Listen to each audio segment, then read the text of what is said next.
বৈশ্বিক গড় তাপমাত্রার চেয়ে দ্বিগুণ গতিতে উত্তপ্ত হচ্ছে ইউরোপ মহাদেশ। চলতি গ্রীষ্মে মহাদেশটির মাত্র 5টি দেশের প্রাথমিক উপাত্ত বলছে, তীব্র গরমের কারণে ইতিমধ্যে প্রায় 10,000 অতিরিক্ত মানুষের মৃত্যু হয়েছে।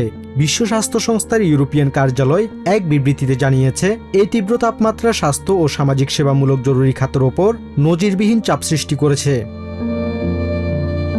WHO আঞ্চলিক পরিচালক হ্যান্স ক্লুগে জানান, বিগত 4 বছরে ইউরোপে তাপপ্রবাহের কারণে 200,000-এরও বেশি মানুষ প্রাণ হারিয়েছেন। তিনি আরও জানান, যদি শহরগুলো শীতল রাখার ব্যবস্থা করা যায় এবং আগে থেকে সতর্ক বার্তা দেয়া যায়, তবে অতিরিক্ত গরমকেও মোকাবেলা করা সম্ভব।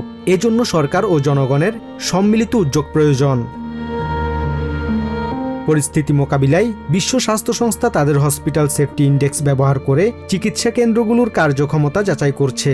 অতীতে এই সূচক ভূমিকম্প বা বন্যার মতো দুর্যোগ ব্যবহার করা হলেও এখন তা চরম তাপমাত্রা এবং বিদ্যুৎ ও কুলিং সিস্টেমের বিপর্যয় মোকাবিলায় হাসপাতালগুলোর সক্ষমতা পরিমাপ করতে ব্যবহার করা হচ্ছে।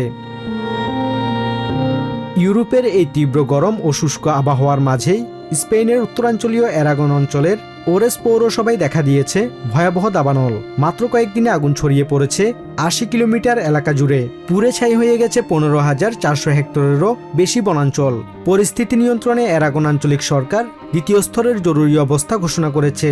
আগুন জনবসতি ও গুরুত্বপূর্ণ অবকাঠামোর দিকে ধেয়ে আসায় কয়েকশো মানুষকে সরিয়ে নেওয়া হয়েছে নিরাপদ স্থানে।